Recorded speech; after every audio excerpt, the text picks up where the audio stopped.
नमस्कार दोस्तों, स्वागत है आप सभी का एसएससी मेकर के यूट्यूब चैनल पे। दोस्तों, आज की वीडियो में हम सामान्य विज्ञान से रिलेटेड इम्पोर्टेंट 20 क्वेश्चन डिटेल में डिस्कशन करेंगे। यह सामान्य विज्ञान की सीरीज का पार्ट 91 है, जो कि आने वाले railway NTPC group D, SSC CGL, CHSL, bank आदि एग्जाम के लिए काफ़ी हेल्पफुल है। यह क्वेश्चन विभिन्न प्रतियोगी परीक्षाओं में बार बार पूछे गए तथा बार बार रिपीट होते हैं। सारे क्वेश्चन इंपॉर्टेंट है, इसलिए पूरे वीडियो ध्यान देखिए। आइए स्टार्ट करते हैं। प्रश्न नंबर 1। दोस्तों, आज के वीडियो का पहला प्रश्न दोस्तों हमारा, रक्त से नशीली ड्रग्स को पृथक करने में किस विधि का प्रयोग किया जाता है? तो दोस्तों आप बताएंगे रक्त से नशीली ड्रग्स को पृथक यानी अलग करने के लिए निम्नलिखित में से क्रोमेटोग्राफी विधि का प्रयोग किया जाता है, यानी ऑप्शन इसका करेक्ट हो जाएगा। दोस्तों, क्रोमेटोग्राफी विधि होती क्या है? तो दोस्तों इस विधि का प्रयोग उन विलय पदार्थों को पृथक करने में होता है जो कि एक ही विलायक में घुले होते हैं। जैसे दोस्तों प्राकृतिक रंगों से पिगमेंट पृथक करने में तथा डाई में रंगों को पृथक करने में क्रोमेटोग्राफी विधि का प्रयोग किया जाता है। अगर हम बात करें क्रिस्टलाइजेशन के बारे में, तो दोस्तों समुद्र से नमक प्राप्त करने के बाद उसमें काफ़ी अशुद्धियाँ होती हैं। दोस्तों इन अशुद्धियों को दूर करने के लिए हम क्रिस्टलाइजेशन विधि का प्रयोग करते हैं। दोस्तों बात करते हैं सब्लिमेशन के बारे में। दोस्तों नमक तथा अमोनियम क्लोराइड का मिश्रण पृथक करने में सब्लिमेशन विधि का प्रयोग किया जाता है, जबकि डिस्टिलेशन में दोस्तों क्या होता है, इसमें अल्कोहल और जल का मिश्रण अलग करने की विधि को डिस्टिलेशन कहते हैं। नेक्स्ट क्वेश्चन, प्रश्न नंबर 2। दोस्तों प्रश्न नंबर 2 है हमारा, निम्नलिखित में से कौन रासायनिक परिवर्तन नहीं है? तो दोस्तों निम्नलिखित में से मोम का पिघलना यह रासायनिक परिवर्तन नहीं है। बाकी सभी एग्जाम्पल लोहे का जंग लगना, मोमबत्ती का जलना तथा खाना का पकना, यह सभी रासायनिक परिवर्तन के एग्जाम्पल व उदाहरण, जबकि मोम का पिघलना दोस्तों यह भौतिक परिवर्तन यानी फिजिकल चेंज का एग्जाम्पल है। दोस्तों बात करते हैं रासायनिक परिवर्तन यानी केमिकल चेंज के बारे में। दोस्तों केमिकल चेंज, इसमें पदार्थ परिवर्तित होकर अलग पदार्थ में बदल जाता है तथा पदार्थ के रासायनिक गुण एवं रासायनिक संगठन में परिवर्तन हो जाता है। दोस्तों मोम का पिघलने में किसी भी प्रकार से रासायनिक परिवर्तन नहीं होता, यह एक भौतिक परिवर्तन का एग्जाम्पल है। नेक्स्ट क्वेश्चन, प्रश्न नंबर 3। सेल्यूलोज भित्ति किसके सेलों में पाई जाती है? तो दोस्तों आप बताएंगे सेल्यूलोज भित्ति यह पौधों के सेलों में पाई जाती है। इसका ऑप्शन इसका करेक्ट हो जाएगा। नेक्स्ट क्वेश्चन, प्रश्न नंबर 4। मनुष्य शरीर में खून के शुद्धिकरण की प्रक्रिया को क्या कहते हैं? दोस्तों मनुष्य शरीर में खून के शुद्धिकरण की प्रक्रिया को डायलिसिस कहते हैं। क्या कहते हैं दोस्तों? इसे डायलिसिस कहा जाता है, यानी ऑप्शन इसका करेक्ट हो जाएगा। दोस्तों किडनी जो होती है रक्त के शुद्धिकरण में महत्वपूर्ण भूमिका निभाती है। नेक्स्ट क्वेश्चन, प्रश्न नंबर 5। अमीनो अम्ल की आवश्यकता किसके संश्लेषण के लिए होती है? तो दोस्तों अमीनो अम्ल की आवश्यकता निम्नलिखित में से प्रोटीन के संश्लेषण के लिए होती है। किसकी होती है? प्रोटीन के संश्लेषण के लिए अमीनो अम्ल की आवश्यकता होती है। ऑप्शन इसका करेक्ट हो जाएगा। दोस्तों प्रकृति में लगभग 20 प्रकार के अमीनो अम्ल पाए जाते हैं। प्रोटीन की इकाई जो होती है अमीनो अम्ल होते हैं। नेक्स्ट क्वेश्चन, प्रश्न नंबर 6। निम्नलिखित में से किस अम्ल में ऑक्सीजन नहीं होती? तो दोस्तों निम्नलिखित में से हाइड्रोक्लोरिक अम्ल में, किसमें दोस्तों? हाइड्रोक्लोरिक एसिड में यानी HCl में ऑक्सीजन नहीं होता। तो ऑप्शन सी इसका करेक्ट हो जाएगा। दोस्तों बात करते हैं हाइड्रोक्लोरिक एसिड के बारे में। यह अकार्बनिक अम्ल होता है। दोस्तों यह हाइड्रोजन क्लोराइड गैस के जलीय विलयन को ही हाइड्रोक्लोरिक एसिड कहते हैं। यह ज्वालामुखी गैसों में पाई जाता तथा मानव जठर रसों में इसकी अल्प मात्रा होती है, जो कि यह आहार पाचन में सहायक होता है। नेक्स्ट क्वेश्चन, प्रश्न नंबर 7। दोस्तों प्रश्न नंबर 7 यह उत्तर प्रदेश शिक्षक भर्ती परीक्षा 2019 में पूछा गया क्वेश्चन है। प्रश्न है हमारा, खाने का नमक किससे बनता है? तो दोस्तों खाने का नमक यह मजबूत अम्ल और मजबूत क्षार के संयोग से बनता है। तो ऑप्शन इसका करेक्ट हो जाएगा। दोस्तों उदासीनीकरण अभिक्रिया में बनने वाली आयनिक यौगिक को लवण कहते हैं। दोस्तों लवण यह 3 प्रकार से होता है। पहला अम्लीय लवण, दूसरा क्षारीय लवण, तीसरा उदासीनी प्रकृति वाला लवण। दोस्तों जो खाने का नमक होता है उसका pH मान 7 होता है। क्या दोस्तों? खाने का नमक जो होता है उसका pH मान 7 होता है। यह उदासीन प्रकृति का होता है। दोस्तों इसका नाम होता है सोडियम क्लोराइड यानी NaCl होता है। नेक्स्ट क्वेश्चन, प्रश्न नंबर 8। संगमरमर का रासायनिक सूत्र होता है तो दोस्तों आप बताएंगे। संगमरमर का रासायनिक सूत्र होता है CaCO3। क्या होता है दोस्तों? CaCO3 होता है। ऑप्शन सी इसका करेक्ट हो जाएगा। दोस्तों संगमरमर का रासायनिक नाम होता है कैल्शियम कार्बोनेट। क्या होता है दोस्तों? कैल्शियम कार्बोनेट होता है। संगमरमर एक मेटामॉर्फिक चट्टान होता है जो कि पुनर्गठित कार्बोनेट खनिजों से बना होता है। दोस्तों यह आमतौर पर कैल्साइड या डोलोमाइट होता है। नेक्स्ट क्वेश्चन, प्रश्न नंबर 9, निम्नलिखित में से किसको सेल का पावर प्लांट भी कहा जाता है? दोस्तों निम्नलिखित में से माइटोकॉन्ड्रिया को सेल का पावर प्लांट भी कहा जाता है, यानी ऑप्शन बी इसका करेक्ट हो जाएगा। दोस्तों माइटोकॉन्ड्रिया को इसे power plant of the cell कहते हैं। इसकी खोज 1886 में, कब दोस्तों? 1886 में अल्टमान ने किया था। दोस्तों यह कोशिका का श्वसन अंग होता है।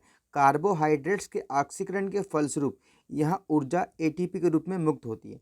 नेक्स्ट क्वेश्चन, प्रश्न नंबर 10।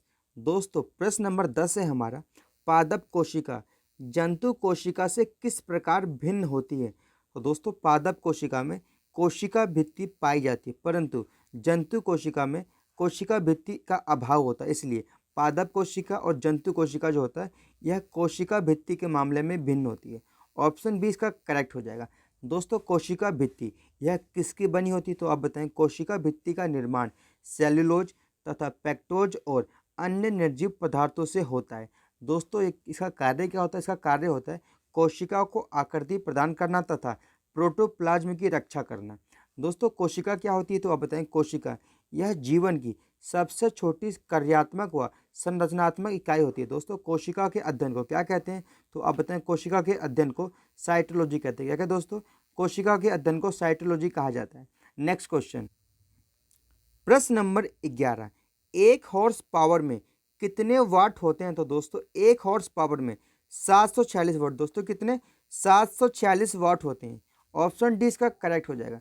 दोस्तों अगर आपको हॉर्स पावर को किलो वाट में बदलना है तो आप कैसे बदलेंगे? दोस्तों अगर आपको हॉर्स पावर को बदलना है तो आप क्या करेंगे? हॉर्स पावर को मल्टीप्लाई करेंगे 0.746 से, जो आपको आंसर आएगा आपका किलो वाट आएगा। अगर दोस्तों आपको किलो वाट को चेंज करना है हॉर्स पावर में तो दोस्तों क्या करेंगे? तो दोस्तों आप किलो वाट को मल्टीप्लाई करेंगे 1.34 से। कितना दोस्तों? 1.34 से मल्टीप्लाई करेंगे, जो आंसर आएगा आपका वह हॉर्स पावर आएगा। नेक्स्ट क्वेश्चन, प्रश्न नंबर 12, बार निम्न में से किसकी इकाई है? तो दोस्तों आप बताएंगे। बार यह निम्नलिखित में से दाब की इकाई होती है। किसकी इकाई होती है? बार जो होती है दाब की इकाई होती है, यानी ऑप्शन सी इसका करेक्ट हो जाएगा। दोस्तों बात करते हैं बार के बारे में। बार यह दाब की एक मापन की इकाई होती है। यह अंतर्राष्ट्रीय मानक प्रणाली में मान्य नहीं है। दोस्तों इसे अंतर्राष्ट्रीय प्रणाली में मान्यता नहीं मिली है। दोस्तों दाब का जो SI मात्रक होता है वो पास्कल होता है। क्या होता है दोस्तों? दाब का SI मात्रक पास्कल होता है। नेक्स्ट क्वेश्चन, प्रश्न नंबर 13, तेल का एक बैरल निम्न में से लगभग कितना होता है? तो दोस्तों आप बताएंगे। तेल का एक बैरल जो होता है वो लगभग 159 लीटर यानी 159 लीटर के बराबर होता है। इसका ऑप्शन से इसका ठीक हो जाएगा। नेक्स्ट क्वेश्चन, प्रश्न नंबर 14, मैनोमीटर के द्वारा किसका मापन किया जाता है? तो दोस्तों आप बताएंगे। मैनोमीटर के द्वारा निम्नलिखित में से गैसों का दाब का मापन किया जाता है, यानी ऑप्शन डी इसका ठीक हो जाएगा। दोस्तों मैनोमीटर यह एक ऐसा यंत्र होता है जिसकी सहायता से गैसों का दाब का मापन किया जाता है। नेक्स्ट क्वेश्चन, प्रश्न नंबर 15, ध्रुवीय उपग्रह यानी पोलर सैटेलाइट का आवर्तकाल लगभग कितना होता है? तो दोस्तों ध्रुवीय उपग्रहों का आवर्तकाल लगभग 100 मिनट का होता है। कितना होता है दोस्तों? 100 मिनट का होता है। ऑप्शन बी इसका करेक्ट हो जाएगा। दोस्तों बात करते हैं ध्रुवीय उपग्रहों के बारे में। दोस्तों ध्रुवीय उपग्रह यानी पोलर सैटेलाइट्स यह पृथ्वी के ध्रुवों के पारित उत्तर से दक्षिण दिशा में परिक्रमण करने वाले उपग्रहों को ध्रुवीय उपग्रह कहते हैं। ध्रुवीय उपग्रहों की ऊंचाई जो होती है लगभग यह 500 से लेकर 800 किलोमीटर में। कहाँ दोस्तों? यह 500 से लेकर 800 किलोमीटर की ऊंचाई पर स्थित होते हैं। इनका आवर्तकाल जो होता है लगभग 100 मिनट का होता है। दोस्तों इनका इस्तेमाल रिमोट सेंसिंग में, क्लाइमेटोलॉजी तथा पर्यावरणीय अध्ययन में किया जाता है। नेक्स्ट क्वेश्चन, दोस्तों अगर आपको यह वीडियो पसंद आती है, वीडियो आपको समझ में आती है, वीडियो को लाइक करा करें, चैनल को सब्सक्राइब करा करें। प्रश्न नंबर 16, ब्लैकबोर्ड तथा चौक के कणों के बीच किस बल के कारण लिखना संभव हो पाता है? तो दोस्तों ब्लैकबोर्ड तथा चौक के कणों के बीच निम्नलिखित में से आसंजक बल के कारण ही लिखना संभव हो पाता है, यानी इसका ऑप्शन इसका ठीक हो जाएगा। दोस्तों बात करते हैं आसंजक बल के बारे में। दोस्तों आसंजक बल क्या होता है? तो आप बताएंगे भिन्न भिन्न पदार्थों के अणुओं के बीच कार्य करने वाले आकर्षण बल को आसंजक बल कहते हैं। दोस्तों जैसे इसका एग्जाम्पल है, किसी बर्तन आदि का जल से भीग जाना आसंजक बल का उदाहरण, तथा पौधों के उत्तकों तथा जल के अणुओं के बीच आसंजक बल के कारण ही सोइल द्वारा ऑब्जॉर्ब वाटर जो होता है पौधे के शीर्ष भागों तक पहुंचाया जाता है। नेक्स्ट क्वेश्चन, प्रश्न नंबर 17, किस तापक्रम पर फ़ारेनहाइट तथा सेंटीग्रेड पाठ्यांक समान होता है? तो दोस्तों आप बताएंगे निम्नलिखित में से -40 डिग्री सेल्सियस पर फ़ारेनहाइट तथा सेंटीग्रेड पाठ्यांक समान होता है। ऑप्शन सी इसका करेक्ट हो जाएगा। दोस्तों -40 डिग्री सेल्सियस ऐसा तापमान है जहां डिग्री सेंटीग्रेड और फ़ारेनहाइट पैमाना यानी पाठ्यांक समान होता है। मानव शरीर का जो तापक्रम होता है वह सेल्सियस में 37 डिग्री यानी 37 डिग्री सेल्सियस होता है, जबकि फ़ारेनहाइट में बात करें तो 98.6 डिग्री फ़ारेनहाइट होता है, जबकि अगर केल्विन की बात करें तो 310 केल्विन होता है। नेक्स्ट क्वेश्चन, प्रश्न नंबर 18, निम्न में से कौन सी यांत्रिक तरंग है? तो दोस्तों निम्नलिखित में से ध्वनि तरंग यह यांत्रिक तरंग होती है। ऑप्शन सी इसका करेक्ट हो जाएगा। दोस्तों बात करते हैं यांत्रिक तरंग यानी मैकेनिकल वेव्स के बारे में। मैकेनिकल वेव्स वे तरंगे होती हैं जिन्हें संचरण करने के लिए किसी न किसी भौतिक माध्यम की आवश्यकता होती है। ऐसी तरंगे यांत्रिक तरंगे कहलाती। दोस्तों इसका एग्जाम्पल है भूकंपीय तरंगे, जल तरंगे तथा ध्वनि तरंगे। दोस्तों दूसरी प्रकार तरंगे जो होती है उन्हें बोलते हैं इलेक्ट्रोमैग्नेटिक वेव्स। दोस्तों इन्हें संचरण करने के लिए किसी भी माध्यम की आवश्यकता नहीं होती, जैसे एक्स रेज, प्रकाश तरंगे, रेडियो तरंगे इत्यादि। नेक्स्ट क्वेश्चन, प्रश्न नंबर 19, दीर्घ रेडियो तरंगे पृथ्वी के किस परत से प्रवर्तित होती हैं? तो दोस्तों आप बताएंगे दीर्घ रेडियो तरंगे यह पृथ्वी के आयन मंडल से प्रवर्तित होती हैं, यानी ऑप्शन डी इसका करेक्ट हो जाएगा। नेक्स्ट क्वेश्चन, दोस्तों आज की वीडियो का अंतिम प्रश्न, प्रश्न नंबर 20 है हमारा, प्रिज्म से गुजरने पर प्रकाश का कौन सा रंग सबसे अधिक विचलित होता है? तो दोस्तों आप बताएंगे प्रिज्म से गुजरने पर प्रकाश का जो बैंगनी रंग होता है यह सबसे अधिक विचलित होता है। ऑप्शन सी इसका करेक्ट हो जाएगा। दोस्तों आज के वीडियो से इतने इंपॉर्टेंट क्वेश्चन बन सकते थे।